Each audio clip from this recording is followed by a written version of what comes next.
Bonjour à toutes et à tous, bienvenue pour cette 4e session de Nutanix Live. Je me nomme Cédric Maigret, je suis Channel Manager pour Nutanix Suisse et je suis en charge du territoire suisse romand. Nutanix at Work a pour but en fait de mettre en avant nos partenaires à travers des projets concrets qui ont été délivrés ces derniers mois en Suisse romande. C'est 5 sessions live et certainement il y en aura d'autres à la rentrée au mois de septembre. Évidemment, c'est sur YouTube. Et puis, je vous demande de vous abonner sur notre channel YouTube pour pouvoir suivre les autres sessions ainsi que toutes les vidéos qui vont arriver ces prochains mois. Aujourd'hui, notre partenaire, c'est Telecom Systems.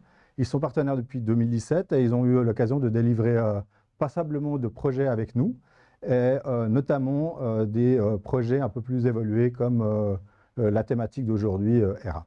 Mais je vais laisser tout de suite Christelle vous positionner le produit et introduire l'équipe Telecom Systems. Merci Cédric. Bonjour à tous, je suis Christelle Bernard, Account Manager pour les comptes Enterprise chez Nutanix Suisse. Nous allons aujourd'hui parler d'une thématique capitale pour les entreprises, les bases de données. Les entreprises font face à de multiples challenges avec les bases de données qui impactent ou peuvent impacter très fortement le business. Tout d'abord, elles font face à une explosion des données structurées, avec une croissance annuelle estimée selon IDC de 30%. On observe également très souvent des environnements très hétérogènes, avec une multiplication des moteurs de base de données, avec par exemple du Sapana, de l'Oracle, du MySQL, mais également l'émergence de nouveaux moteurs tels que du MongoDB, du Postgres, du MariaDB. Ces bases de données doivent être provisionnées, ce qui implique souvent plusieurs personnes et équipes, avec des compétences multiples, ce qui concrètement veut dire que pour mener à bien cette opération, il faut très souvent plusieurs heures, plusieurs jours, voire plusieurs semaines. Cette latence a un impact direct sur le cœur de métier et tout gain de temps dans la mise à disposition de ces services est le bienvenu pour répondre aux besoins des métiers et de leurs projets. Toutes ces bases de données, il faut également les administrer, les monitorer, les patcher. On estime en moyenne qu'un DBA y consacre 40% de son temps. On observe aussi des entreprises possédant une multitude de copies de bases de données. Un exemple récent, c'est une entreprise à qui nous avons rendu visite qui avait 30 copies d'une base de données. Forcément, tout cela a un impact très fort sur les coûts de stockage. IDC estime ce surcoût de stockage à 56 milliards de dollars pour l'année 2020. Pour répondre à cette complexité, nous constatons que pour les clients les plus matures, ils ont très souvent développé une automatisation maison avec des scripts portés par quelques collaborateurs, ce qui potentiellement peut représenter un risque opérationnel pour l'entreprise. Ce n'est pas non plus une solution vraiment pérenne puisque ces scripts, il va falloir les maintenir dans la durée au gré des versions des différents moteurs des bases de données par exemple. Aujourd'hui, nous allons vous présenter notre solution Database as a Service qui s'appelle ERA. Vous verrez comment Nutanix, en tant que pionnier et leader de l'hyperconvergence, va combiner les avantages de notre plateforme hyperconvergée en rendant l'infrastructure invisible, tout en apportant l'hypersimplification pour laquelle nous sommes bien connus, le fameux one-click, pour gérer l'ensemble des bases de données critiques des entreprises. C'est notre partenaire de longue date, Telecom Systems, avec Nicolas Lutz et Baptiste Coletti, qui vont vous faire un retour d'expérience sur un projet chez un de nos clients vaudois, avec les bénéfices apportés par la plateforme hyperconvergée Nutanix et la solution ERA. Ce client a fait le choix de l'hyperviseur natif Nutanix AHV à des fins d'optimisation financière, mais il aurait pu, s'il l'avait souhaité, utiliser également l'hyperviseur VMware. Nicolas, Baptiste, c'est à vous. Merci Christelle. Donc Nicolas Lutz en charge de l'activité commerciale au sein de Telecom Systems et accompagné de Baptiste Coletti, Solution Architect. Comme exprimé et énoncé par Christelle précédemment, nous avons répondu donc à l'appel d'un client dont l'objectif principal était de remplacer l'infrastructure de test de l'équipe de développement. Et puis très rapidement, dans le cadre d'un premier meeting, le client nous a exprimé différents besoins. Oui, alors le client devait faire un refresh de son infrastructure ODA sur des machines physiques, souhaitait les virtualiser, souhaitait gagner en performance et souhaitait pouvoir être beaucoup plus souple sur au niveau de son stockage. Tout à fait. Je crois qu'au départ, le client souhaitait aussi qu'on envisage différentes options, notamment au remplacement de son infrastructure. Est-ce que tu peux nous en toucher un mot? Oui, alors ils voulaient ou la remplacer par faire un refresh de leur infrastructure ODA, donc sur des machines physiques, ou partir sur une architecture 3 tiers ou sur une solution HCI. Au fur et à mesure des différentes problématiques qui nous étaient remontées par le client, on s'est rendu compte qu'il ne s'agissait pas uniquement de répondre à un simple projet d'infrastructure et son remplacement, mais qu'on avait la possibilité d'échanger autour des solutions ERA. Pour ce faire, nous avons décidé de valider, suite aux différents problèmes, de passer par un proof of concept, comme on dit. Les différents problèmes étaient les suivants, notamment le principal était les problématiques de temps. Oui, alors le client a 6 bases de données. Le refresh d'une base de données sur leur infrastructure ODA prend environ 3 heures. Il fallait vraiment avoir un gain à ce niveau-là. Le, la totalité du refresh des databases prendra 18 heures. C'est des choses qui doivent se faire la nuit, puisque sur leur architecture physique, ils avaient des énormes problèmes de performance.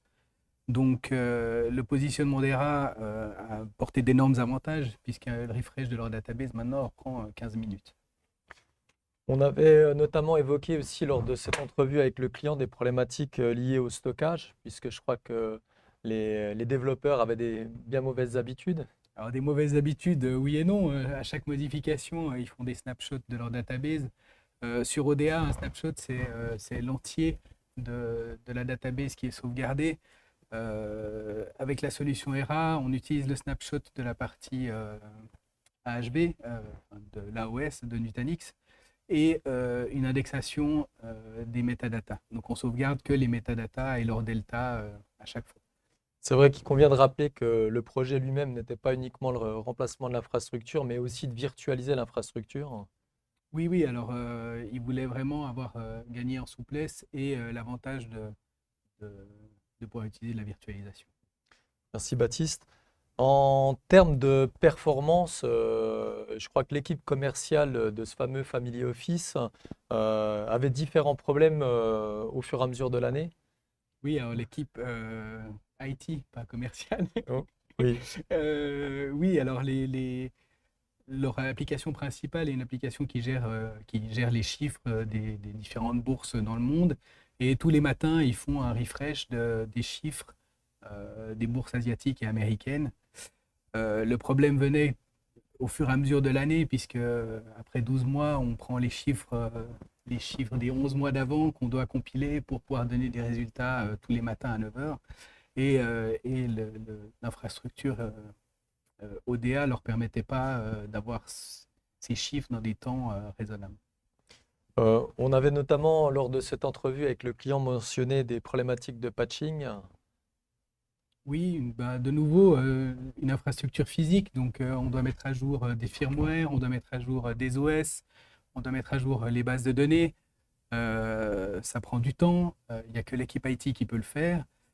Sur ERA, on est passé à ce qu'on appelle le one-click upgrade, donc la facilité de patching des databases et des machines, et surtout l'indépendance des DB managers à pouvoir faire eux-mêmes leur mise à jour.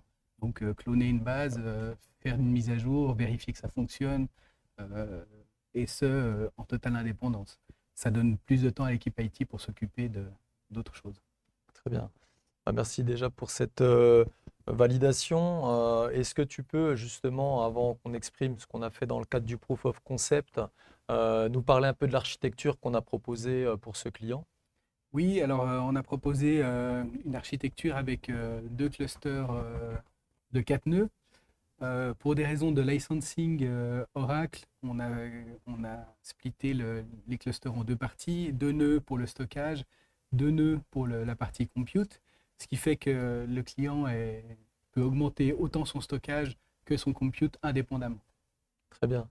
Est-ce que pour les auditeurs ici présents, tu vois d'autres avantages à exprimer ou à fournir aux gens qui nous écoutent?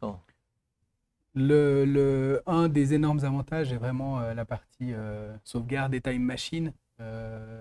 Les développeurs peuvent revenir à la seconde près sur une sauvegarde de leur database pour faire leurs tests, pour faire un refresh comme ils ont envie. Et le gain de performance qui, chez ce client, a été mesuré entre 33 et 83% sur leur infrastructure. Très bien. Je vous propose que tu restes quelques minutes à présenter une petite démonstration des avantages liés à la solution ERA.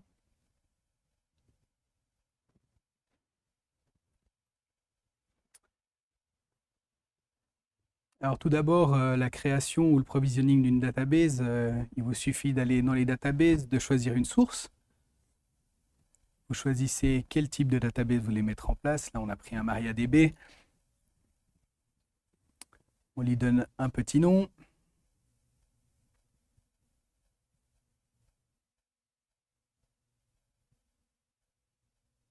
On choisit sur quel cluster on veut le mettre. Un software profile, un compute profile, le network, une clé SSH. On donne le nom d'une instance, un password.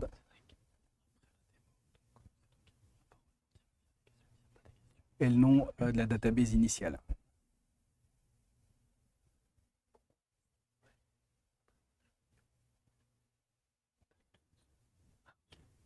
On va choisir le SLA.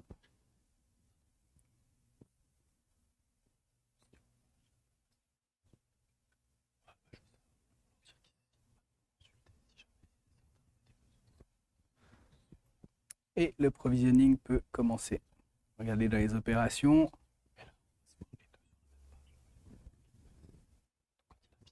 Il faut une vingtaine de minutes pour faire la mise à jour. Donc là, on voit la mise à jour est terminée. Elle a pris 20 minutes et 23 secondes. Donc on a créé notre database avec notre profil en 20 minutes.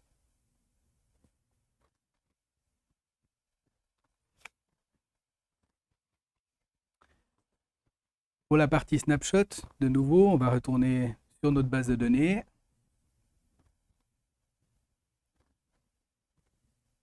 Création du snapshot. Le petit nom qui va bien.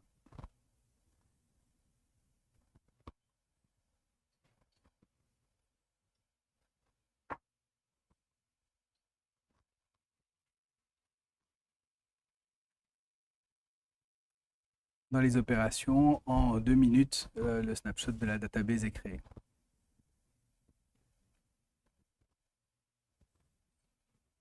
La partie clone, dont on parlait tout à l'heure pour notre client. On prend notre base de données, on choisit à quelle période on veut la créer.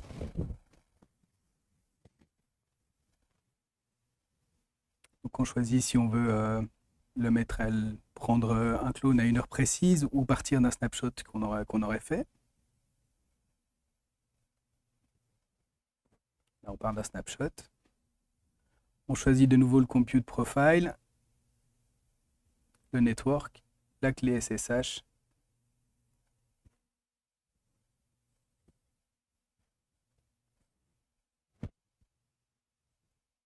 Son nom. Un petit mot de passe. Les paramètres de profil qu'on veut appliquer. Et on fait le clone. C'est typiquement des opérations que du coup les DB managers peuvent faire avec les droits qu'on leur aura donnés en tant qu'utilisateur, qui sont faits rapidement. On va voir que le clone est fait en 25 minutes.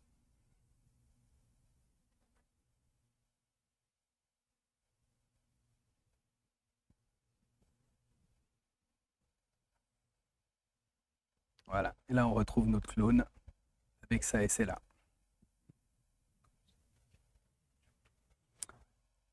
La mise à jour d'une base de données. Donc là on part sur une base de données Postgres. On va créer un profil avec la nouvelle version de la database.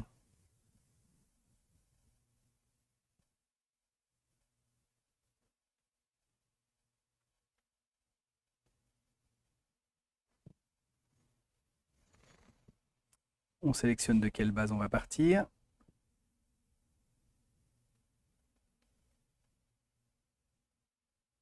Le profil va se créer.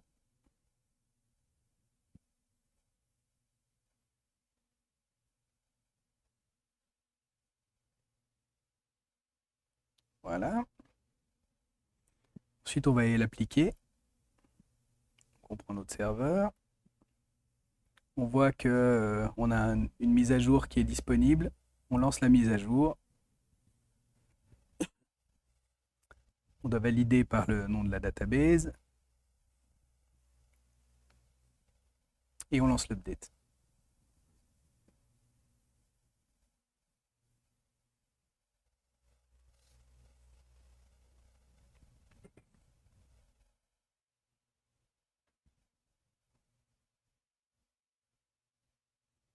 Une fois qu'elle est terminée, on peut aller vérifier qu'on a bien la dernière version qu'on a décidé d'appliquer. Juste revenir sur la partie Time Machine dont on parlait tout à l'heure. Donc là, on voit bien que on a un gain substantiel, on va dire, au niveau du Time Machine, puisqu'on clone pas l'entier de la database à chaque fois qu'on fait une sauvegarde, mais bien que les index.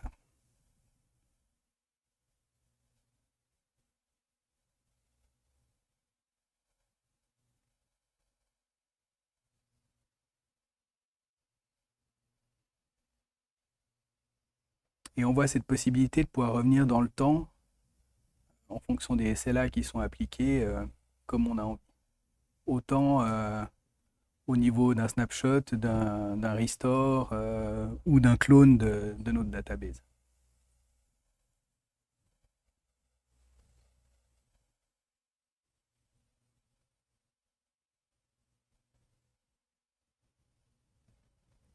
Voilà pour la petite démo express et en vidéo pour éviter de vous faire perdre du temps sur la création des opérations. Mais on est de toute façon à votre disposition si vous désirez une démo ou pouvoir accéder à une infrastructure de test. Voilà.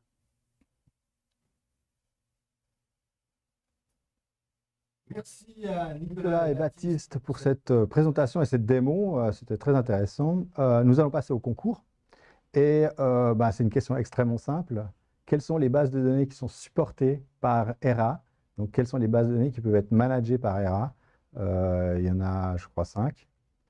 Donc, voilà. Et puis, vous pouvez envoyer à l'adresse email qui est juste adressée ici. D'accord? Le prix, c'est une jolie petite enceinte Bluetooth. Très sympa, elle fonctionne bien, bonne autonomie, donc c'est un joli cadeau, toujours assez sympa. Voilà, donc n'hésitez pas à répondre à cette question et à m'envoyer un petit email.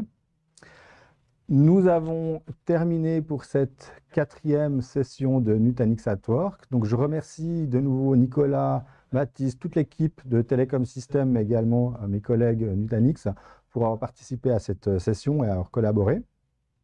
On va gentiment vous libérer, mais par contre, je vais laisser quand même la parole à Nicolas et Baptiste pour vous dire un dernier petit mot. On était ravis de partager ces moments avec les dizaines de milliers de personnes qui se sont connectées pour nous voir ce matin. N'hésitez pas à me contacter directement, même Baptiste, si on avait suscité un intérêt autour des solutions ERA et Nutanix en règle générale, parce qu'on a d'autres compétences. Et puis, je souhaite à tout le monde, à toutes et à tous, une excellente fin de semaine et vous remercie d'avoir participé à ce Nutanix at Work. À très bientôt. Merci beaucoup. Bientôt. Merci beaucoup. Merci encore. Et puis, surtout, n'oubliez pas, inscrivez-vous, abonnez-vous à la chaîne YouTube. Et puis, on se retrouve tout bientôt pour les prochains Nutanix at Work. Le prochain se passera le 17 juin. Et ce sera avec Ixion. Voilà. Merci. Bye bye. À Merci. bientôt. Bonne journée. Bye bye.